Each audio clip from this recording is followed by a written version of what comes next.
Hola a todos y bienvenidos a un nuevo episodio de Voces de Impacto. Mi nombre es Isabela Palacios y soy asistente de programas para el Centro Adrian Arts para América Latina del Atlantic Council. Voces de Impacto es una serie donde entrevistamos a líderes y agentes de cambio en Colombia para conocer sus iniciativas, cómo fortalecen sus comunidades y enfrentan desafíos relacionados a la seguridad y el desarrollo económico. También exploramos cómo sus experiencias contribuyen a la cooperación bilateral entre Colombia y Estados Unidos. De cara a las elecciones del 2026, queremos escuchar a líderes locales, jóvenes, representantes comunitarios, periodistas independientes y otros actores territoriales sobre los retos de sus regiones y cuáles consideran que deberían ser algunas de las prioridades para el próximo gobierno. Hoy tengo el gusto de conversar con Jaime Arias, gobernador del pueblo indígena Cancuamo, nacido en la comunidad de Chemesquemena, la cual se ubica en el municipio de Valledupar, en el departamento del Cesar. Jaime no solo cuenta con una amplia experiencia profesional como docente de diferentes institutos educativos en Valledupar, sino que también es un defensor incansable de los derechos de su comunidad y de los pueblos indígenas en Colombia. Jaime ha sido un actor clave para fortalecer la unidad del pueblo cancuamo, promover la recuperación cultural y mejorar la calidad de vida de su comunidad a través de proyectos económicos, sociales, educativos, culturales y ambientales.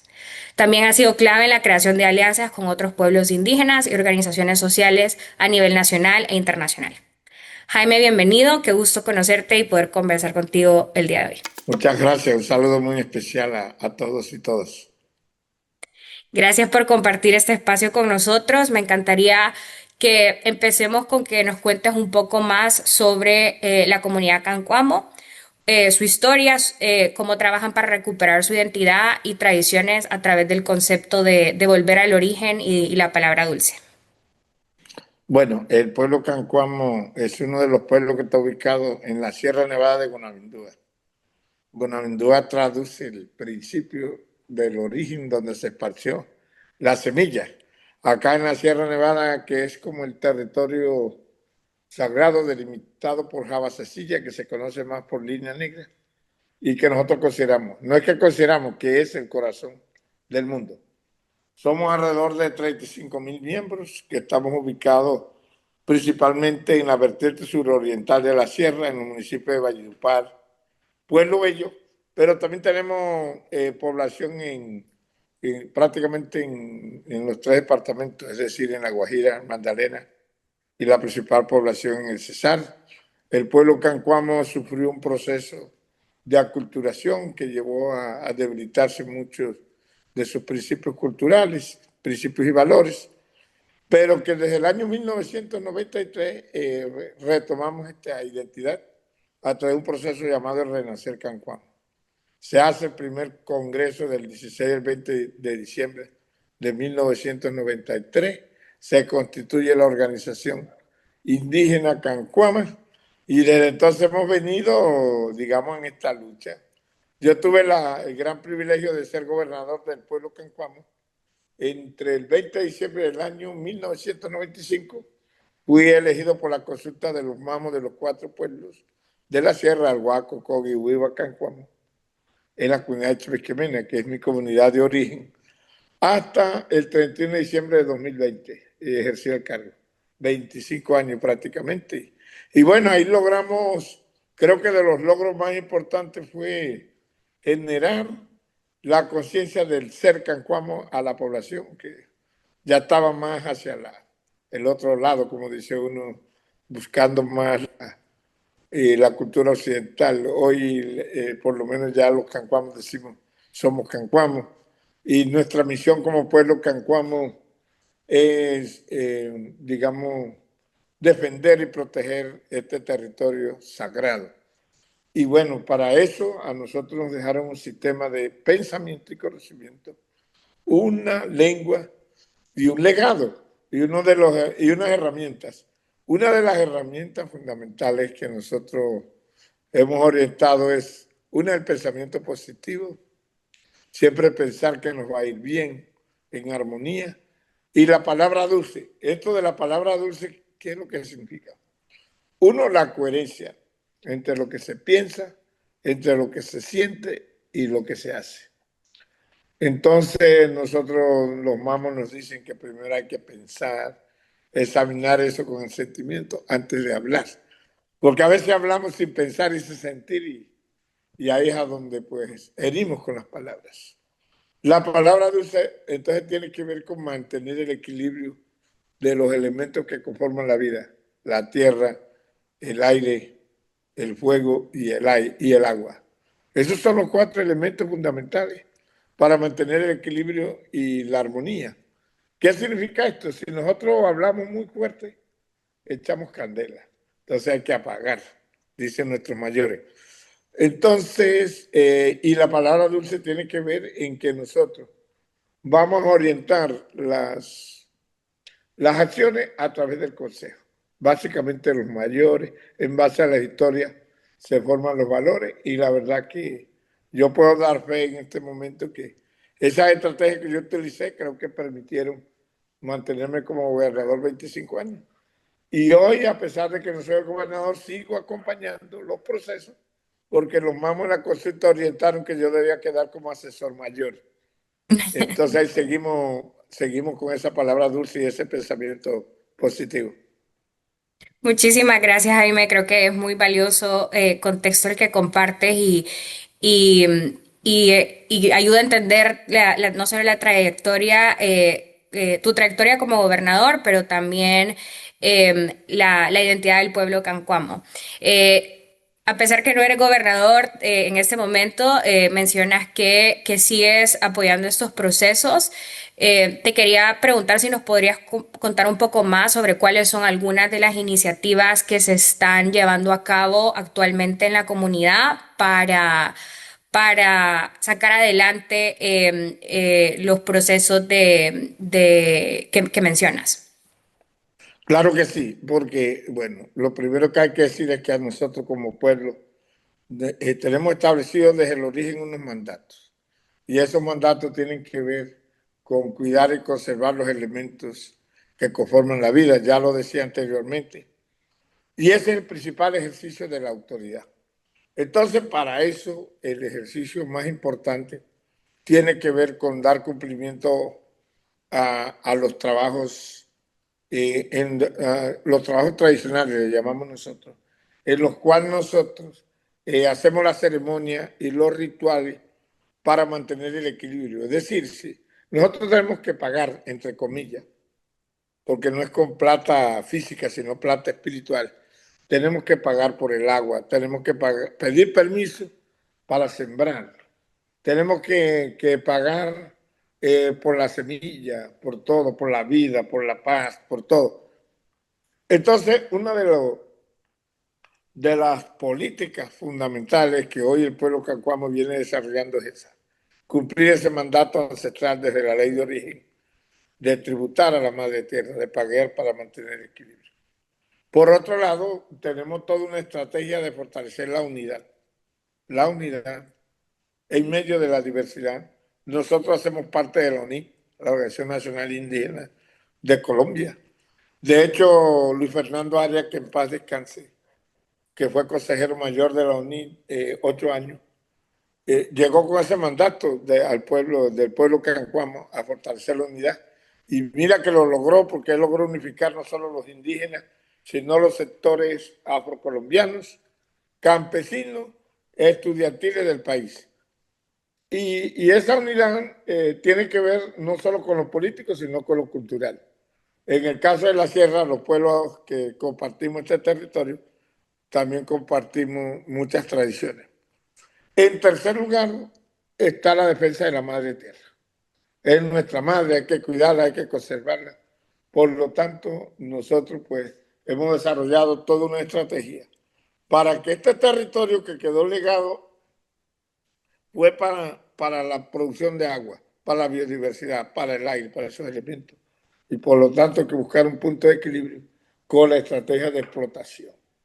Habrán otros lugares que se pueden explotar, pero es que aquí nacen 36 ríos. Hay lagunas arriba. Esto tiene una conexión con los mares, con la ciénaga, con todo. Y este territorio no solo garantiza el equilibrio y la armonía de nosotros, los de la Sierra Nevada, sino de Colombia y el planeta. Para que los que escuchen esto se interesen y miren en Google, que ahí pueden encontrar mucha información sobre esto. Por otro lado, otra línea política importante tiene que ver con avanzar hacia la autodeterminación política y cultural a través de los gobiernos propios de los pueblos. Y hoy hemos avanzado en conformar los territorios indígenas como entidades territoriales. Creo que es de los avances importantes que hemos logrado con este gobierno, en cabeza del presidente Gustavo Petro, que ha entendido eso. Él ha asumido como política la Colombia potencia de la vida. Nosotros hemos dicho que él eso lo aprendió de los mamos, porque nosotros hablamos de cuidar y conservar la vida. Hoy entonces, por ejemplo, como pueblo cancuamo, ya hemos conformado el territorio indígena como entidad territorial y nos aprestamos a dar los pasos para administrar la educación, la salud, el ambiente, la justicia, la economía, entre otros procesos.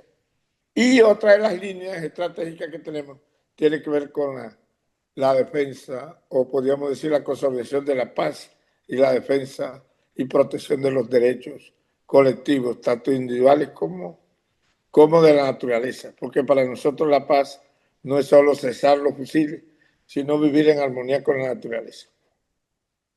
Muchas gracias, Jaime.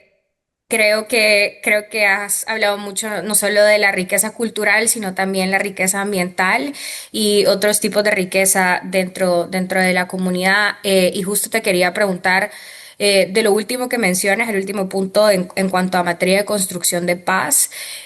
¿Puedes contarme un poco más? ¿Qué significa para ustedes la reconciliación ante el conflicto armado en Colombia y cuáles son algunos de los procesos que han sido esenciales dentro de la comunidad para llevar a esa reconciliación y fortalecer la paz?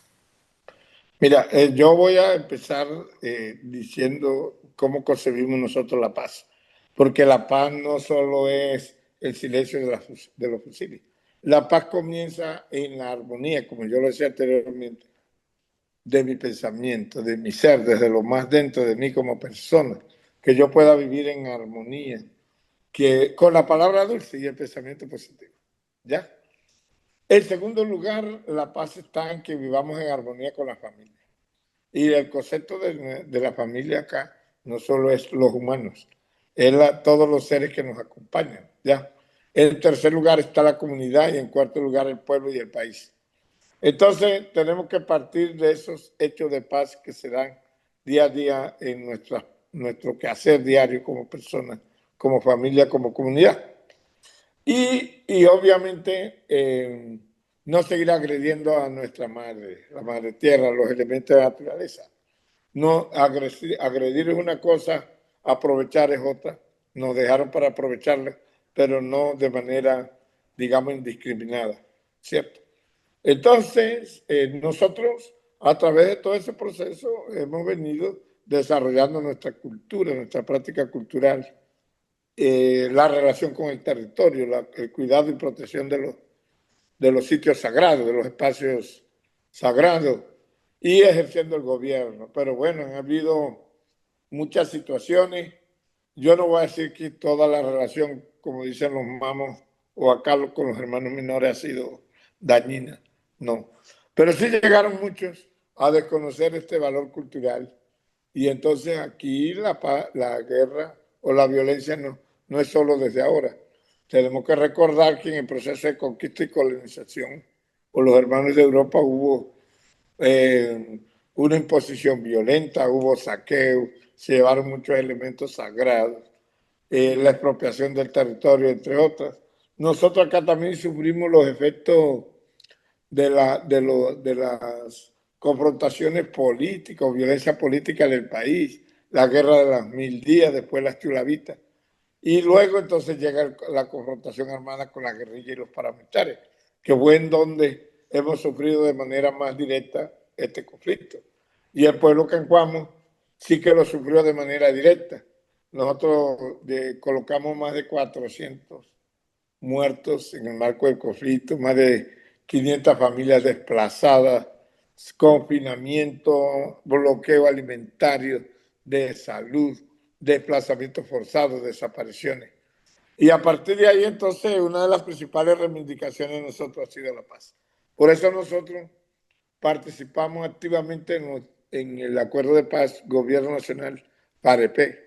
Tanto así que a través de la Comisión Étnica logramos incorporar en ese acuerdo el capítulo étnico del acuerdo de paz.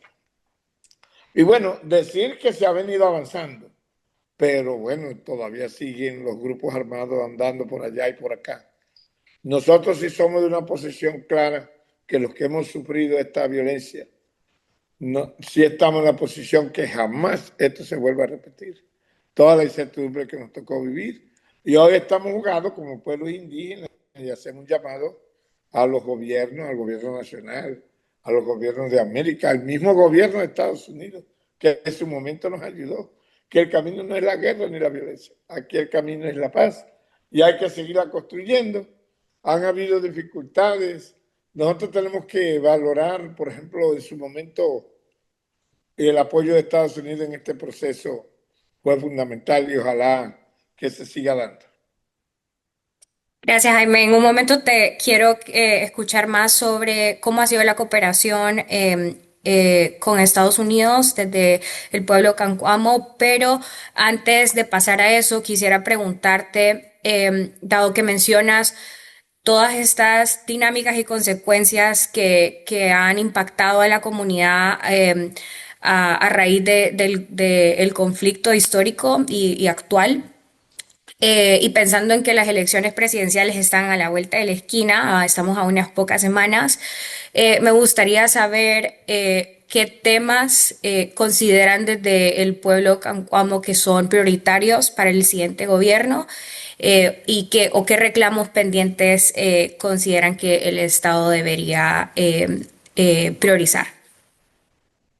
Bueno, casualmente no hace mucho que conversábamos el tema con los mayores, con las autoridades. Mira, es lo siguiente, en el marco de la Asamblea de Autoridades de la UNIC, porque nosotros hacemos parte de la UNIC, hay que primero manifestar que con este gobierno, con cabeza del presidente Gustavo Petro, se logró avanzar en la expedición de varias normas, actos, decretos, para, digamos, reconocer una deuda histórica que fue reconocida en la Constitución colombiana del 91, pero que no se había logrado desarrollar. Y en ese sentido, hoy ya contamos con normas que reconocen la autoridad ambiental de los pueblos indígenas, se establece una hoja de ruta, unos criterios para conformar las entidades territoriales. De hecho, ya hay varias entidades territoriales conformadas, tanto en la Guajira como en el Amazonas, en el caso nuestro también. Se piden unos decretos para poder administrar de manera directa la salud, la educación, como lo decía hace rato. En fin, yo soy de la idea, y lo hemos conversado, que el reto con el próximo gobierno es cómo vamos a aterrizar e implementar esto. Ya hemos avanzado en concertar muchas políticas, pero eso ahora hay que aterrizarlo en los territorios. Y para aterrizarlo en los territorios, el gobierno colombiano tiene que pensar que bajo el esquema actual administrativo va a ser muy difícil porque el esquema administrativo que está diseñado no está diseñado para esta autonomía territorial de los pueblos. Entonces hay que avanzar en una adecuación institucional. Pero nosotros como pueblo también tenemos que avanzar en el fortalecimiento político y técnico administrativo para enfrentar estas nuevas realidades ya como entes territoriales. Pero también hay que generar una pedagogía territorial frente a esto y que la gente no vea esto como una amenaza, sino como una expresión de ese Estado pluricultural, ¿cierto? Que está reconocido en la Constitución.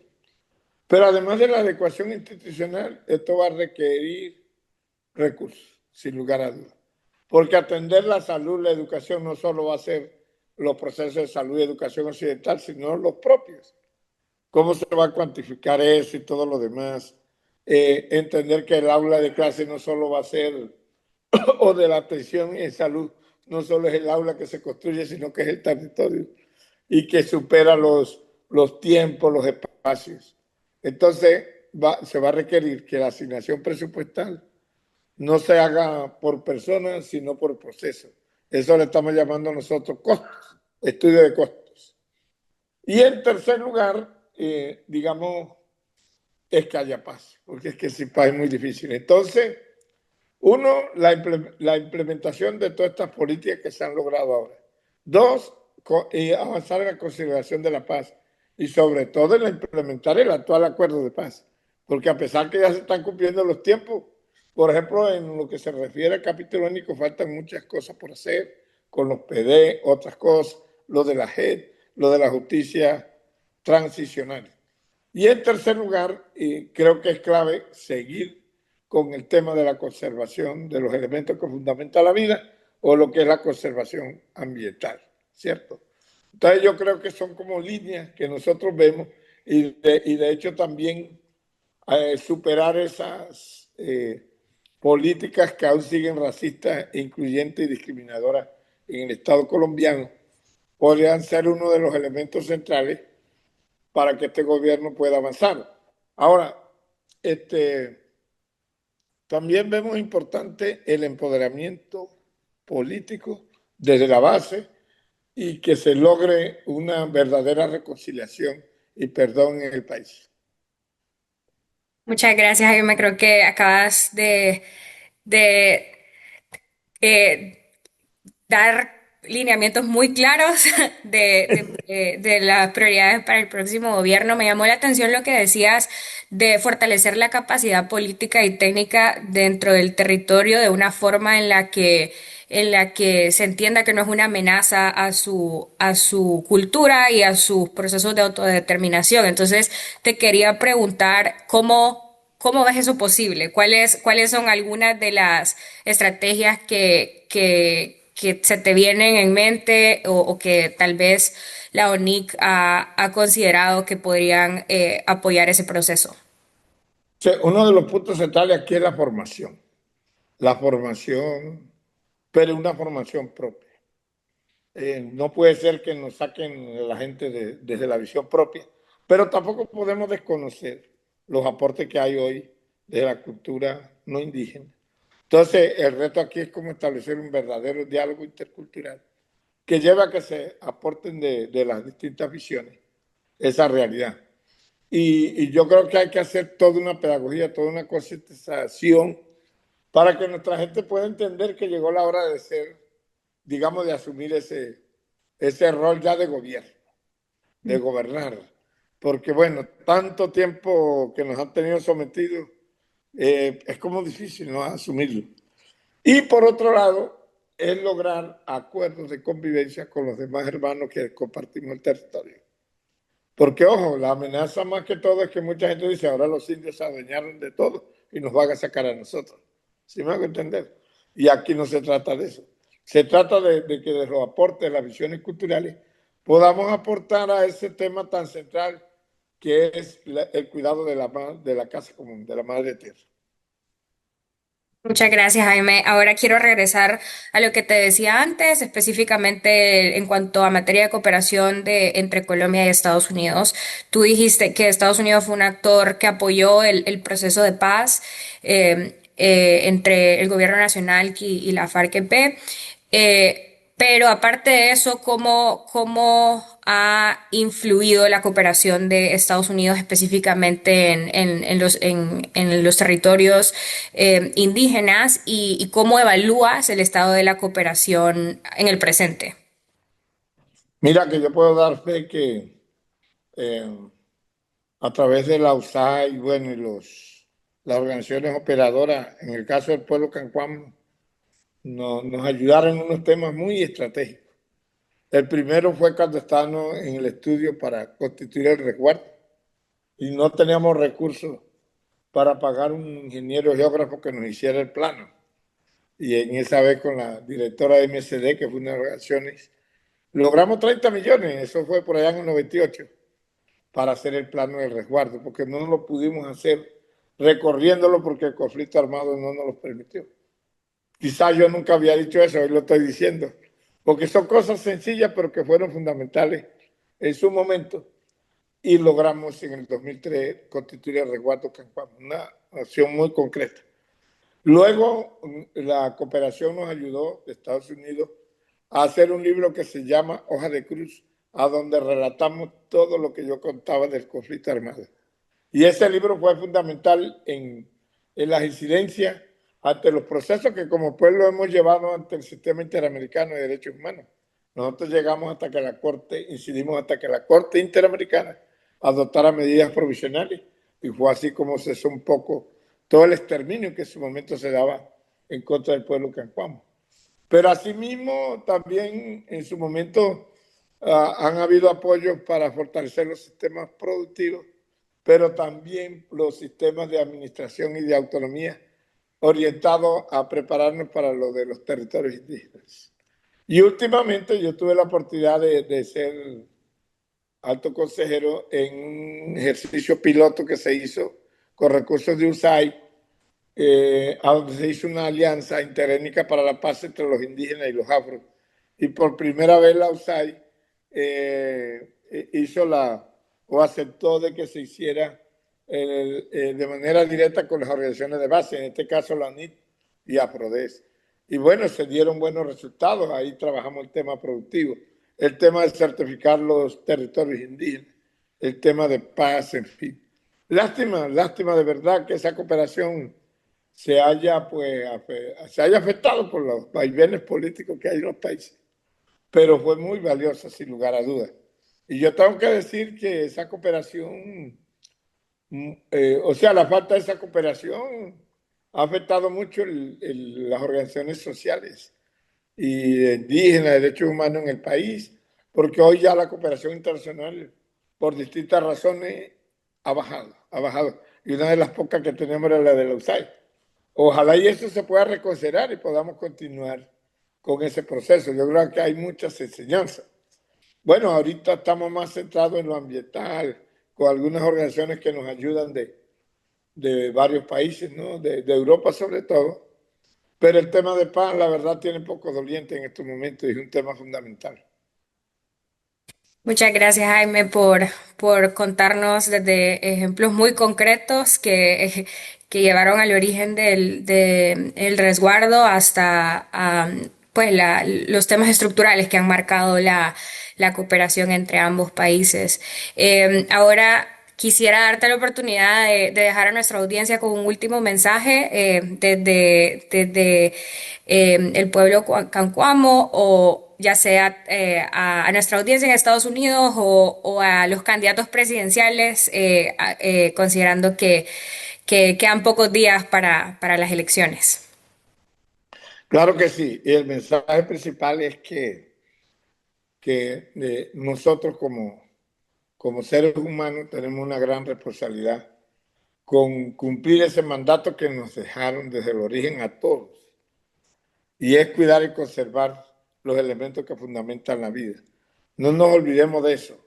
Y que cuidar y conservar los fundamentos de la vida no solo es lo ambiental, es con el pensamiento positivo, es con la palabra dulce, es con vivir en paz y armonía nosotros, con la familia, generar desde ahí de verdad una convivencia real, porque a veces sentimos que parece que la inteligencia que nos dio Dios, nuestros padres espirituales, la estamos usando para destruirnos y no debe ser así.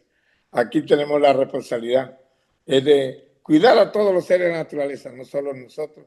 Así que en eso estamos empeñados y esto hay que hacerlo obviamente a través del diálogo y el pensamiento, digamos, que sea coherente el pensamiento con las acciones que desarrollamos.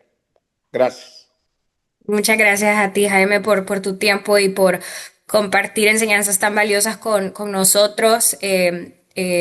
Aprender tanto de la riqueza cultural del pueblo cancuamo, así como de cuáles son algunos de los retos que enfrentan, las prioridades por las que trabajan y los conceptos que rigen su día a día, incluyendo la misión de construir paz, armonía y volver al origen.